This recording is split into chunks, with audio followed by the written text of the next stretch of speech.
গত 9 অক্টোবর লাল সবুজের বিপক্ষে জয় পেলেও অভিযোগের পাহাড় নিয়ে বাংলাদেশ ছেড়েছিল হংকং চায়না। তাদের দাবি, বাংলাদেশ ফুটবল ফেডারেশন নাকি ইচ্ছাকৃতভাবে যানজট সৃষ্টি করে দেশে ফিরতে দেরি করিয়েছিল তাদের। সেই উদ্ভট অভিযোগের ভিত্তিতে বাংলাদেশ ফুটবল দলের উপর যে প্রতিশোধ নেবে হংকং চায়না তা অনেকটাই অনুমেয় ছিল টিম ম্যানেজমেন্টের।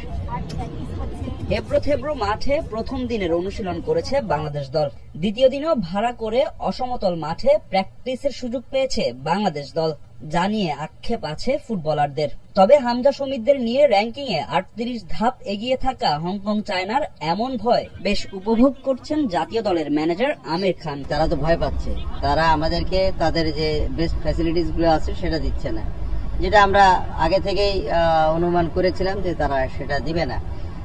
আর আমার অলওয়েজ ব্রিফিং এ আমরা যে কথাটাই বলছি যে তারা যদি আমাদের এখানে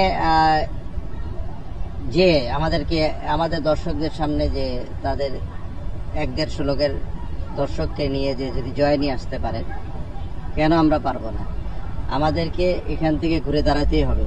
তবে মাঠ যেমনই হোক না কেন আপত্তি নেই হামজা চৌধুরীর। ম্যাচের জন্য প্রস্তুত লেস্টার অধিনায়ক। অভিযোগ আছে কিনা আজকের মাঠটা নিয়ে?